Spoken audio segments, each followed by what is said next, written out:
Hello, everyone, and welcome back to Beyond the Scoreboard presented by RDSC, and I'm your host, Michael Lyons, and it feels great to be back in the studio, first show of the brand new year, and we're going to start off with a little bit of a banger. We're going to be ranking the top 10 point guards and shooting guards coming into the NBA this coming season. Now, we have some players that are injured and are not going to be able to make the list. Tyrese Halliburton is one of them, Kyrie Irving is one of them, and Damian Lillard is also on this list of players that will not be on the list due to injury. And before we get into that, I just want to say thank you to RDSC for allowing me to have my show once again this year. And for everybody tuning in, it's going to be an amazing year. And let's start it off. So for the top 10 point guards, it's kind of a little bit of a what I saw last year and what am I expecting this year from these players. And we're just going to start it off right away. My number 10 point guard going into the NBA this season is Ja Morant. Coming off a year where he averaged 23.2 points per game, 4.1 rebounds, 7.3 assists on 45% from the field and 31% from the three-point line. Ja Morant is on this list as one of the only players out of the point guard and shooting guard that could be moved by the end of the year. Ja Morant, we don't really know what's going on in Memphis. Last year, to end the year, obviously they fired Taylor Jenkins, who was his coach basically his whole career in the NBA. Desmond Bane gets moved in the offseason. Jaren Jackson Jr. just signed his huge contract extension, but Ja Morant has not received his contract extension yet. I think he has this year and then next year. But Ja Morant really has to show people this year and go back to that MVP, most improved player level we saw just a couple years ago. Because right now, Ja Morant has not looked like himself. Obviously, not this past season, but the season before. Only played 9 games. This past year, he played 50 games. But I really want to see Ja Morant back on the floor, healthy. When we have Ja Morant on the floor, basketball is fun to watch. He's one of the most exciting players in the NBA. And it's always terrible when we get these super high flyers, super fun players to watch, and they get injury prone and they just can't stay on the court. Ja Morant, I want to see him turn that around this year, and hopefully that comes with a little bit more of a scoring punch and him really taking over as that lead role in Memphis, or he could be moved. I mean, obviously there was talks of him getting shipped out during the season last year and during the postseason or during the offseason last year as well. So Ja Morant really is somebody that we need to look out for, and I'm excited to see what he's going to do this year. And obviously, like I said, Tyrese Halliburton, Kyrie Irving, and Damian Lillard are not on this list. So some guys like Ja Morant maybe made this list due to the injuries. But yeah. So next up at the number 9 spot, I have Tyrese Maxey. Now obviously, not a lot going on in Philadelphia last year. Tyrese Maxey last year averaged 26.3 points, 3.3 rebounds, 6.1 assists on 44% from the field and 34% from the three-point line in 52 games. Now, Philly, kind of in a weird area. Tyrese Maxey is really the Robin, and I think he's really the only Robin on this list for the point guards. Maybe Ja Morant, you could say, is the Robin because Jaren Jackson Jr. is probably clearly the best player in Memphis. But from a scoring punch, Ja Morant is still the guy in Memphis. Tyrese Maxey, if Joel Embiid's on the court, is the Robin. But he could take that role. If Joel Embiid's not on the court, Tyrese Maxey could turn into one of the best point guards in the NBA. And it's a lot of the narrative last year around Philly was Paul George obviously just not being anything like what we expected him to be. Joel Embiid missing a lot of time. And then this offseason again, a lot of Joel Embiid talk. Is Paul George going to be back to the level that we expect from him? Not a lot of talk about Tyrese Maxey, and I think he kind of had an underrated season last year for what he had to deal with, being basically the only guy on the court. I mean, he's putting up huge games last year when he got Gershon Yabusele, Caleb Martin, Justin Edwards, like Kelly Oubre, like these are not lineups that he should really be killing. He's really the only person on the floor that could go and create his own bucket. And Tyrese Maxey, again, like John Morant, super fun player to watch. It's just, is his team going to be back at the bottom of the Eastern Conference? I hope not. Hopefully Joel Embiid is healthy, because when we see Joel Embiid and Tyrese Maxey together, these two are an incredible duo. Tyrese Maxey, when we saw him in the playoffs 2 seasons ago, I mean, he was averaging 30 plus, and for a small guard that isn't great on the defensive end, there was no signs of him getting taken off the court against the New York Knicks, just because he was so incredible on the offensive end. Tyrese Maxey is my number 9 point guard coming into the NBA this next season. At the number 8 spot, kind of a little bit of a biased pick, because I am a Kings fan, obviously, and my boy is De'Aaron Fox. But I have De'Aaron Fox at the number 8 point guard coming into the NBA this next season. Coming off a year where he averaged 23.5 points per game, 4.8 rebounds, 6.3 assists, on 46% from the field, 31% for the three-point line. Obviously, kind of stuck in mediocrity with Sacramento and then San Antonio. Obviously, Victor Wembanyama went down last year, so didn't really get to see that many games of De'Aaron and Victor Wembanyama on the court. De'Aaron obviously only played 17 games, went 6-11 with the San Antonio Spurs last year. But De'Aaron Fox, couple seasons ago, as a Kings fan, we saw how amazing De'Aaron Fox is. The whole NBA got put on to how good De'Aaron Fox is. Now, what I'm especially excited to see, really poor shooting season last year for De'Aaron Fox. Got that finger dealt with that has really limited him on the shooting capabilities. So I'm excited to see what De'Aaron Fox is going to look like fully healthy now with the San Antonio Spurs. And something that's big about De'Aaron Fox that we saw a lot of in Sacramento, the capability of being probably the best transition player at the point guard position right now in the NBA is De'Aaron Fox. Now, he has Victor Wembanyama on the backside. He's going to be in the passing lanes, jumping for steals a little bit more, so we're going to be back to seeing De'Aaron Fox in transition. Bad year from the mid-range for him.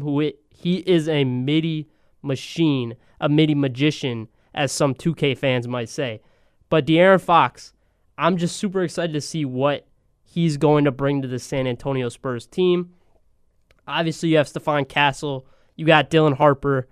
De'Aaron Fox is really going to prove to everybody that he is the guy to go to during the clutch. One of the best clutch players in the NBA. And I'm excited to see what he's going to do with his star-studded San Antonio Spurs roster. Next up, at the number 7 spot, we have James Harden. Now, James Harden feels a little bit low for how great of a season he had last year, but something that kind of always makes me look a little bit lower on James Harden is the age, is how he looked in the playoffs. Now, obviously, he played the Denver Nuggets, who are an amazing defensive team, but he just didn't look good in the playoffs. He gave us like one really good game, and the other ones were kind of duds. But James Harden last year averaged 22.8 points per game, 5.8 rebounds, 8.7 assists, 41% from the field, 35% from the three-point line. And we have to remember, last season he did a lot of this without Kawhi Leonard. And it was the first year that Paul George wasn't in Los Angeles with James Harden. So a lot of this year, it was just James Harden and Zubac on the court. And obviously Zubac is not an offensive weapon. He's great at his role. He's a great screener, a really good lob threat, and that fits with what James Harden wanted. But if you look at the rest of the roster, Chris Dunn, Derrick Jones Jr., Norman Powell, none of these guys really stand out to anybody as people that can really lead this Los Angeles Clippers team alongside James Harden to a top seed in the Western Conference. But James Harden put his backpack on. He really carried this team throughout the regular season until Kawhi Leonard got there. and then Kawhi kind of took over a little bit. But James Harden is still the guy in the NBA. If you need a floor raiser, you go out and you get James Harden because he is going to take you from 30 wins to 45 wins, 40 wins. That's just how good of a player he is, even at his age. Now, number 7 might seem a little bit low, but I feel like all the guys ahead of him really deserve their spots, and I think they're all in for an amazing year. If there was anybody that I would say could maybe really fall off of this list outside of John Morant is James Harden, because the age could catch up to him. Like, James Harden is how old? I feel like James Harden is 35, 36. He's 36 years old. Now, obviously, he plays the point guard position. He's not really going in, getting any contact anymore. He's really playing a little bit of perimeter ball now in his later into his career. So we might not have to worry about injuries, but with these older players, you still have to put a little bit of emphasis on injury concern with James Harden. But I have him at the number 7 spot, and the number 6 spot, some fans might think that it's a little bit high. Some fans might think it's a little bit low. Trae Young is my number 6 spot. Coming off a year where he averaged 24.2 points per game, 3.1 rebounds, 11.6 assists, 41% from the field, 34% from the three-point line. We all know who Trae Young is. We all know. We all know what we're going to expect. He's going to lead the league in assist again. He's going to shoot a lot of three-point balls. But this is arguably the best team they've ever put around Trae Young. Trae Young now has Kristaps Porzingis, Jalen Johnson, Zachary Richardson, Dyson Daniels, Nickeil Alexander-Walker, Luke Kennard. This is an amazing team built around Trae Young and built to fit how he is as a player. Trae Young needs the ball in his hands. He's not a catch-and-shoot guy in the corner. They've tried that with DeJounte Murray trying to take the ball out of his hands. That didn't work. They moved on from that really quickly, and they went to Trae Young just being the main predominant ball handler. He now has Kristaps Porzingis and Onyeka Okongwu as his lob threats, pick and roll, pick and pop guys to play alongside. Jalen Johnson, an up-and-coming star in the NBA. Zachary Richardson, number 1 overall pick. Not this past draft, but the draft before. And then you got Dyson Daniels, a defensive menace. Want to see a little bit more of a leap from Dyson Daniels on the offensive end. And then you got Nickeil Alexander-Walker. He can knock down the three-point ball. Luke Kennard can knock down the three-point ball. This team is just built entirely around Trae Young, and he really is a dark horse for the MVP this year. I think this Hawks team could be top 4, top 3 in the Eastern Conference, and Trae Young could have a monster year. Obviously, he hasn't averaged less than 10 assists per game since the 2021-2022 season, where he was at 9.7. So 3 straight years, assists just keep going up and keep going up, and his team is even better. He has more knockdown three-point shooters. He's going to average about 12 assists a game again, and I wouldn't be surprised if he has to average another 25 points, 27 points per game this year. And if this Hawks team is at the top of the Eastern Conference, there's no way you can't put Trae Young in the MVP talks. So I got Trae Young as my number 6 point guard going into the 2025-2026 NBA season. Next up at the number 5 spot, the young buck, Cade Cunningham, is my number 5. Coming off a year where he averaged 26.1 points, 6.1 rebounds, 9.1 assists, 47% from the field, 36% from the three-point line. Cade Cunningham showed who he was. Obviously, he's on Detroit. A couple bad years. We didn't really hear much of Cade Cunningham, and people kind of threw him under the rug for how really spectacular he is as an NBA point guard.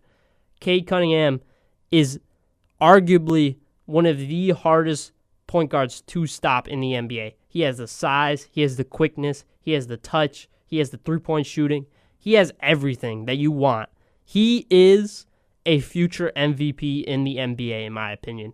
I think in the next 5 years, we're really going to see him jump into that MVP talks, and you're going to see Cade Cunningham be a name at the top of these MVP lists. Cade Cunningham now, this Detroit Pistons team lost a couple players, lost a couple key pieces.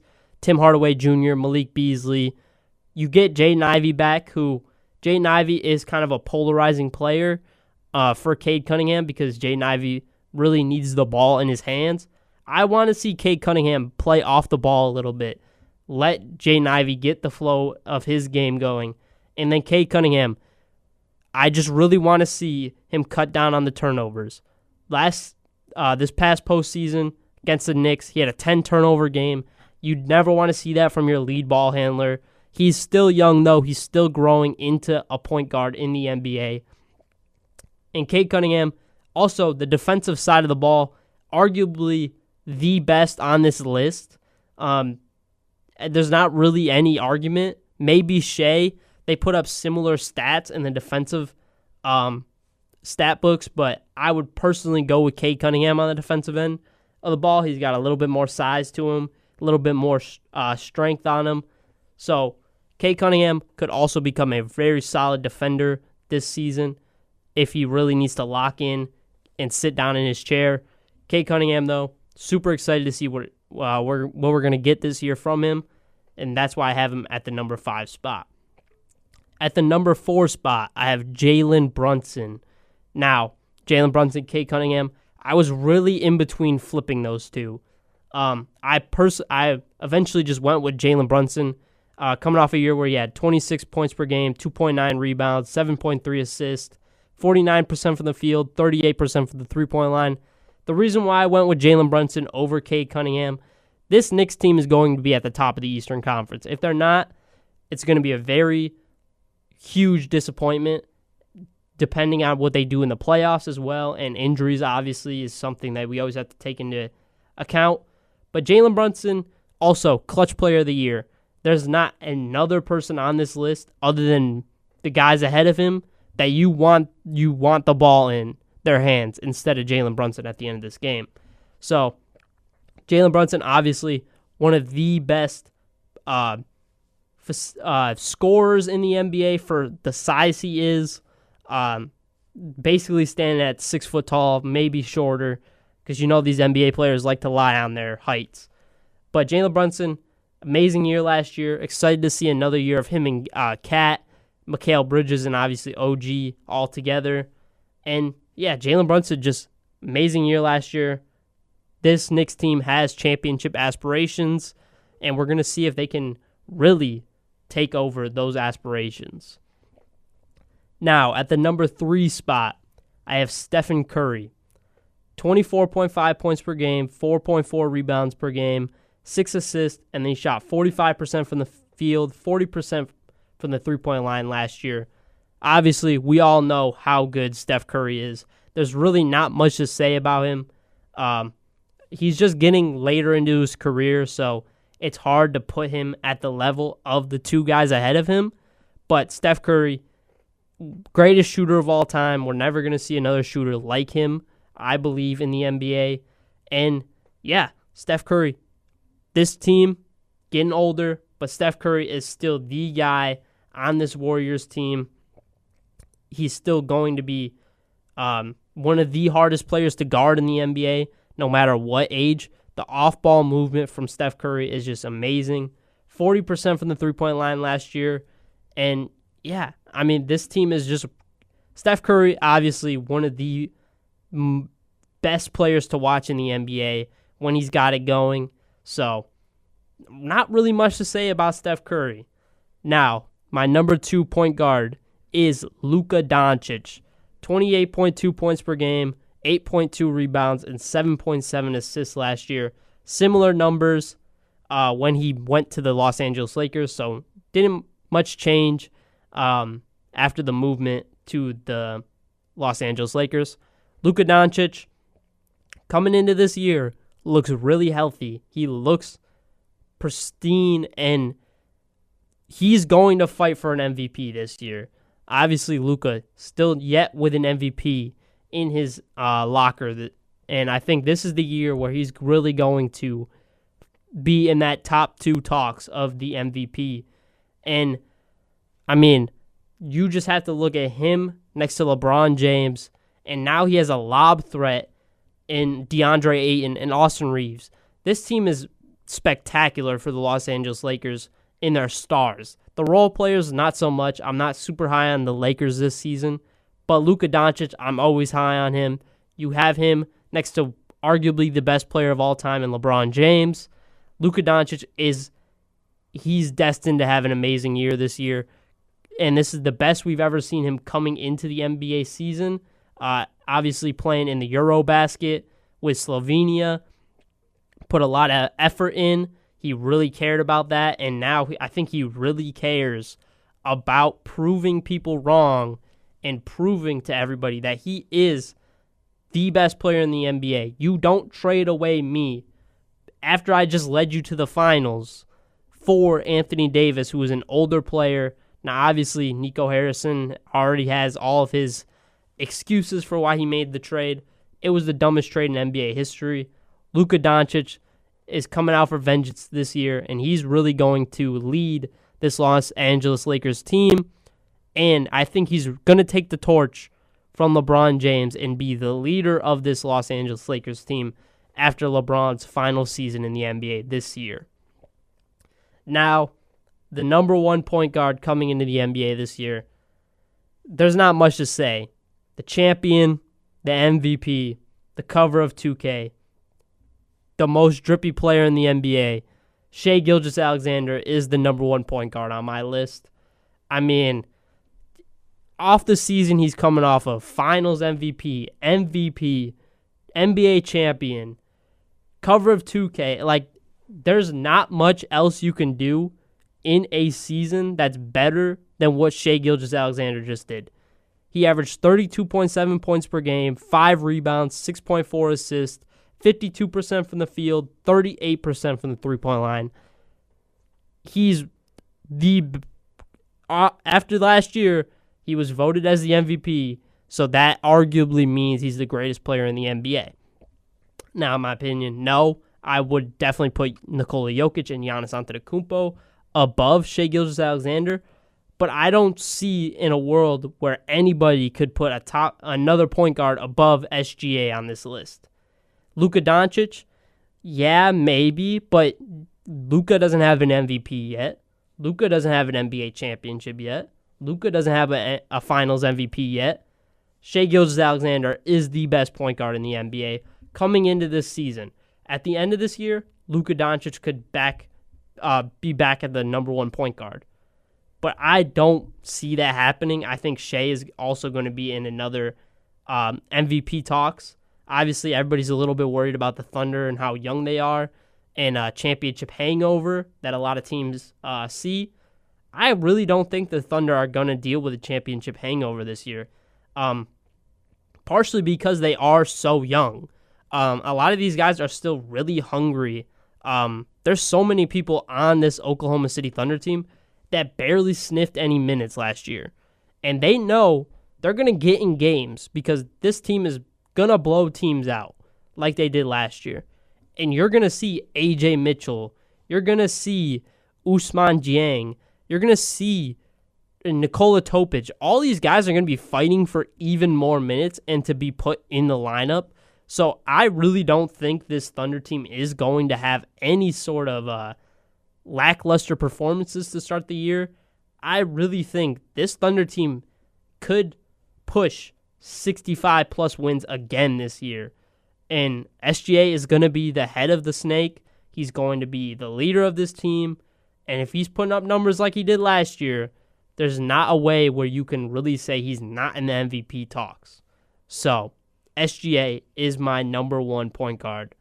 Now, if Tyrese Halliburton, Kyrie Irving, and Damian Lillard were going to be on this list, it would look a little bit different. So just remember, no, anybody with injuries is not on the list. Personally, Tyrese Halliburton would probably be the number 4 point guard on this list, and everybody would be moved down a little bit because, I mean, Tyrese Halliburton, what he did in the playoffs last year, just phenomenal. And obviously you still have the talks of like some games he's not aggressive, other games he's super aggressive, and the Pacers look like the most unbeatable team in the NBA. But then he has a game where he's not super aggressive and he gets pushed, and this Pacers team is questioning how they're still in this game. But this is the list. Obviously, Tyrese Halliburton would be on this list. Kyrie Irving would probably be on this list. Damian Lillard, questionable if he would be on this list for me. But that is my top 10 point guards. From 1 to 10 is Shai Gilgeous-Alexander, Luka Doncic, Steph Curry, Jalen Brunson, Cade Cunningham, Trae Young, James Harden, De'Aaron Fox, Tyrese Maxey, and Ja Morant. Now, we are going to take a quick commercial break, and then we will be back to talk about the top 10 shooting guards I have coming into this year. And this has been Beyond the Scoreboard. I'm your host, Michael Lyons, and this is presented by RDSE. Hello, everyone. Welcome back to Beyond the Scoreboard, presented by RDSE, and I'm your host, Michael Lyons. And we just did the top 10 point guards. Now we're going to do the top 10 shooting guards. And then next week, we are going to do the top 10 small forwards and power forwards. Well, we're waiting for the NBA season to start. We're about a month away at this point, so getting closer and closer and closer. But now, the top 10 shooting guards. For the number 10 shooting guard in the NBA this coming season, I have Austin Reeves. Now, Austin Reeves averaged 22.6 points per game, 4.8 rebounds per game last year after the Luka Doncic trade, which obviously points were a little inflated because there was a lot of time where Luka Doncic didn't play. LeBron James was also injured a little bit, but he went up about 2 points per game. Assists went up about 8 points assists stayed about the same, rebounds stayed about the same, but he did have a 2-point increase in points to end the year. Austin Reeves, this Los Angeles Lakers team could arguably have 4 people on my top 10 list to start the year. DeAndre Ayton a little shaky, but Luka, Austin Reeves, and LeBron, I think all 3 of those guys are going to be top 10 players in their given positions. And Austin Reeves, coming off a good year last year, shown signs when people were out that he could take over the role as a number 1 option, but I like his role as a number 3 option. Super underrated defender, I feel like. He gets put on a lot of matchups that you wouldn't expect a guy like Austin Reeves to play because he is such an amazing offensive threat. But on the defensive end, he's no slouch. He does have some really hard matchups that he's gone against, and obviously he's not a great defender, so those guys get the best of him. But out of all the guys on this list, other than 1 person, 2 people maybe, 3 people, he's probably top 5 in people he guarded as a shooting guard. So Austin Reeves, my number 10 spot. Excited to see what he's going to do a little bit more as the 3rd option. We didn't see much of it last year. And playoffs, he played pretty well against the Timberwolves, but that team is super hard to play against. But excited to see what we're going to see from Austin Reeves this coming year. At the number 9 spot, this could be just coming off. They were in the NBA Finals, and that's why he's at my number 9 spot. But I have Andrew Nembhard. Now, obviously, last year, he only averaged about 10 points per game, 3 rebounds, 5 assists. In the playoffs, though, he jumped up to 12.5 points per game. Andrew Nembhard, one of the better defenders out of the shooting guards. We saw what he can do. He locked down Shai Gilgeous-Alexander. Him and Aaron Nesmith are a super good duo of defenders at the guard-ish positions. Aaron Nesmith played a little bit more 3, but he's really a shooting guard in my eyes. Andrew Nembhard, though, I'm expecting a huge year from him this year. No Tyrese Halliburton for the whole season.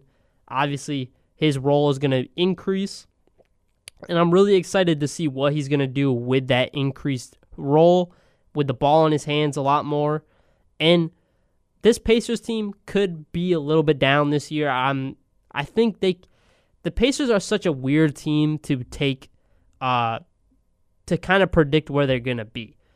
Rick Carlisle is such an amazing coach that they could somehow make it into a top 6 seed and miss the play-in entirely. But this team could also just be in the play-in and lose 2 games, and they could just not make the playoffs. Now, obviously, it's tough to say what you want to do as a Pacers organization, as a Pacers fan, what you want them to do. They traded for their own pick, so they have their pick this year. So if they decide to tank, that's good for them. But if they decide to just continue the year out, I mean, I don't see anything wrong in that. Rick Carlisle's an amazing coach. He could get you a couple wins in the play-in, and he could make a series interesting. Andrew Nembhard being kind of the guy next to Pascal Siakam. Good role, good increase in what we're going to see from Andrew Nembhard could always help his morale and help him just have more confidence going into the next season with a guy like Tyrese Halliburton coming back from an injury. And some of these younger guys, Jarris Walker's going to get a lot more time. Cam Jones, who they drafted in the first round, is going to get some time this year. So I'm just excited to see what we're going to see from the Pacers and what we're going to see from Andrew Nembhard. I think he could really take a lot of people by surprise. Now, it's not really a surprise anymore because of what he did in the playoffs, but being that number one guy, we're going to see a lot more from him. He could jump up to 17 points per game, be in most improved player talks. He's most likely going to be my pick for the most improved player this year. Haven't really decided on that yet, but I think Andrew Nembhard is really going to have an amazing year this year. Keep up what he was doing in the playoffs last year and just kind of fill the void of no Tyrese Halliburton being there. Obviously, it sucks, but Andrew Nembhard is fully capable of taking over the lead ball handling role for this Indiana Pacers team. Next up at the number 8 spot, I have Mikal Bridges. Now, Mikal Bridges, kind of a down year after what we saw in Brooklyn, in my opinion. I think the best version of Mikal Bridges we're ever going to see from an offensive standpoint is him in Brooklyn. Now, from the defensive standpoint, really amazing year from Mikal Bridges. He showed in the playoffs the defensive capabilities, really shut down the Celtics, won them 2 games. Mikal Bridges did lock down Jason Tatum, really two game-winning defensive plays. And then on the offensive end, you always know what you're going to expect from Mikal Bridges. Coming off a year where he just averaged 17.6 points per game, 3.2 rebounds, 3.7 assists, 50% from the field, 35% from the three-point line. And obviously, Mikal Bridges is an Iron Man in the NBA. He hasn't missed a game in 2, 4, 5, 6, 7 seasons. He's been the starter for every single game he's played. So, I mean, Mikal Bridges is exactly what you expect from a New York defender, in my opinion. He is always going to be on the floor. He's always going to be hustling. He's not amazing on the offensive end, but you know what you're going to get from him. He's a solid three-point shooter, and when you get him to that mid-range, he's going to fade away. He's going to knock down those shots. Now, obviously, sometimes you want to see Mikal Bridges with those go-go gadget arms, just kind of go up over somebody and lay it in. But Mikal Bridges coming off a really good year in his first year in New York. And obviously, going to take some time, or it took some time for them all to get used to each other with Kat, with Mikal, with OG, with Jalen. But I think this is really a year. Mike Brown offense, he's going to get them playing with a lot of high pace. They're going to get in transition. He's going to force turnovers. He's really going to have an amazing year in a Mike Brown offense. He gives me kind of vibes of Keegan Murray a little bit. And Keegan Murray's best year is Mike Brown's first year in Sacramento. So I'm excited to see what Mike Brown's going to get out of Mikal Bridges and what Mikal Bridges is really going to give to this New York Knicks team. At the number 7 spot, I have Derek White. Derek White, it feels a little low to put him here. I just think the guys above him are going to have a better year. But Derek White is really the best role player in the NBA. Like there's just no disagreement that anybody could bring to me to say that Derek White isn't the best in the NBA as a role player. He gives you 16.4 points per game, 4.5 rebounds, 4.8 assists, 44% from the three-point line, 38% or 44% for the field, 38% from the three-point line, and the defensive end, he is a lockdown. You know exactly what you're going to expect from the defensive side of the ball for him. He averaged 0.9 steals and then 1.1 blocks at the shooting guard position last year. Now, Boston going to look a little bit different, or a lot a bit different. No Drew Holiday. Jason Tatum's out for the whole year. Kristaps is gone. It's really Derek White and Jaylen Brown now. Jaylen Brown might miss a little bit of time to start the year, and I could see Jaylen Brown getting shut down if this Celtics team is just not performing or have anything to really grasp at. So it really could be just a Derek White year in Boston this coming season. So I expect his points to jump a little bit. He could be in that 20 point per game talk. Now, this is not what I expect from Derek White when this Celtics team is fully healthy, fully capable of what they're doing. I just think 16.4 points per game last year. He could jump up to 20 points per game as the number one guy if Jaylen Brown also goes down with an injury. So, Derek White this year, he's going to have a phenomenal year. And this Celtics team, again, kind of like the Pacers, they could either miss the play-in entirely and be a top 5, top 6 seed, or they could miss the play-in. They could even miss the play-in and be the bottom of the Eastern Conference because Jaylen Brown goes down with an injury, or they're in the play-in, they lose a couple games, or they fight for the 7-8 seed. Derek White is going to be, and he really is the heart and soul of that Boston Celtics team this year, just what he gives you on the defensive end. And Joe Mazzulla, obviously, likes to shoot a lot of three-pointers. This past year, he averaged 9 three-point shots a game and shot 38% from the three-point line. That was a down year for the Boston Celtics in the three-point shooting aspect of their team. I'm expecting Derek White to just have an amazing year. Coming off another amazing year. He's going to be in all defensive talks. So Derek White is my number 7 shooting guard this coming season.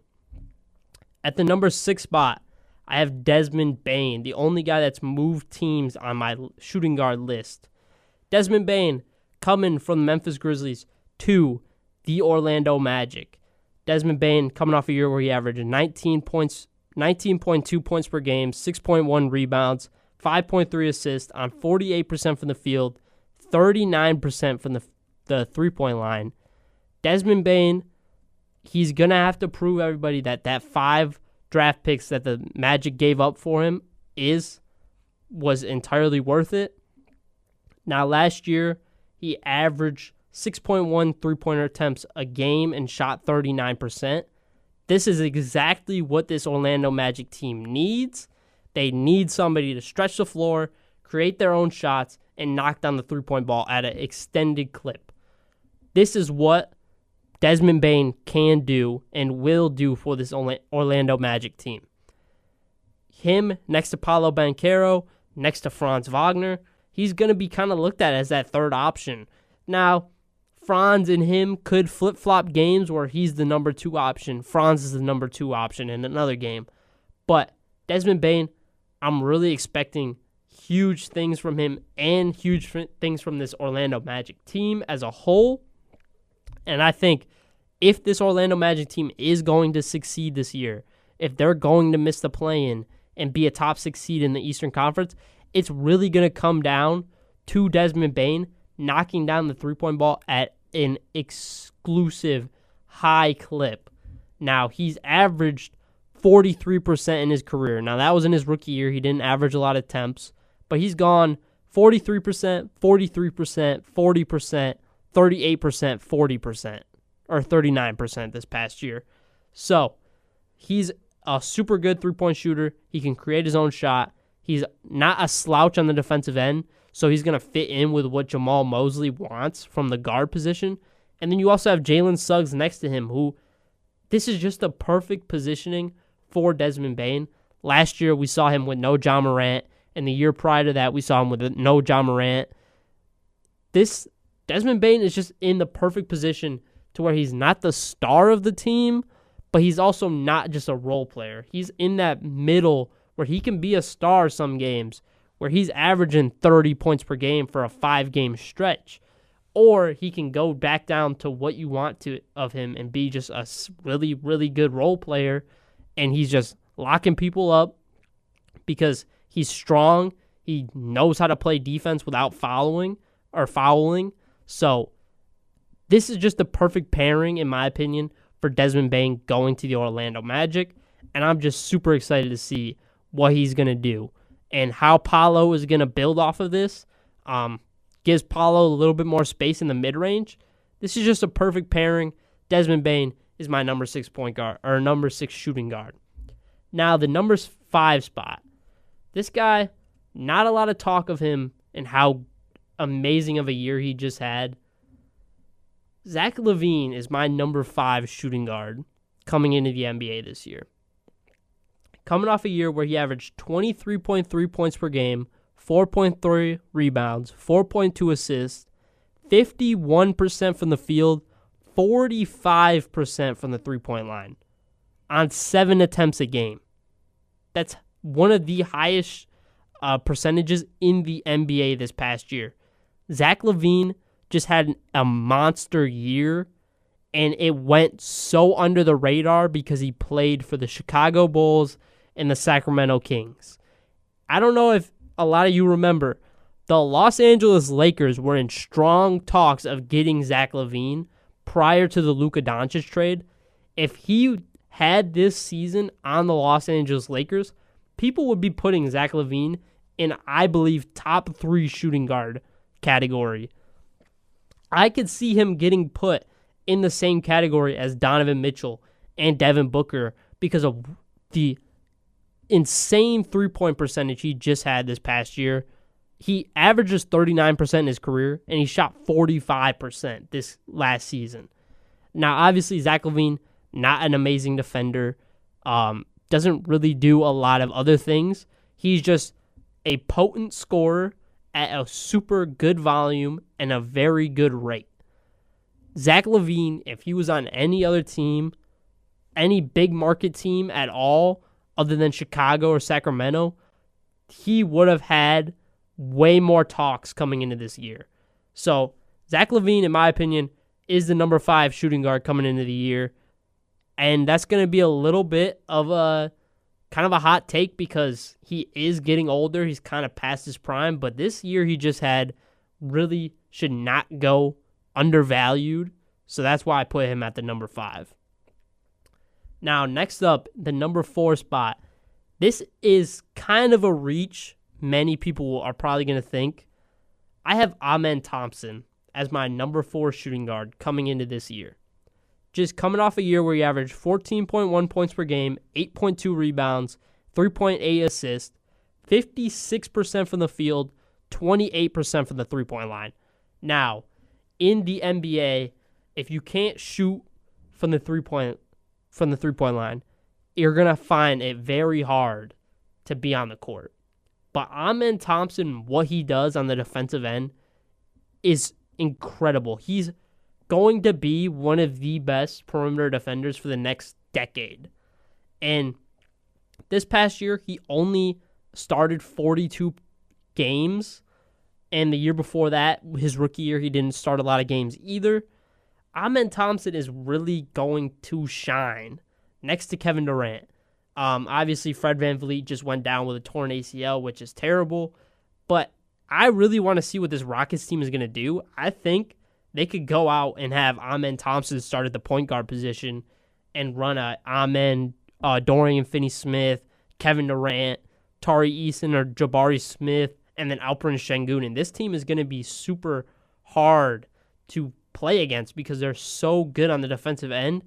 And Amen Thompson is the leader of them on the defensive end. So, Amen Thompson, amazing year last year. I'm only expecting him to go up and up and up. And now that you have a number 1 option on the offensive end in Kevin Durant, it takes a little bit more eyes off of Amen Thompson, who's going to get these backdoor cuts. He's going to get open. And Amen Thompson is going to get a lot of easy buckets this year playing next to Kevin Durant. So that's why I have him at the number 4 spot. At the number 3 spot, I found it very difficult to pick between Devin Booker and Donovan Mitchell for the 2 and the 3 spot.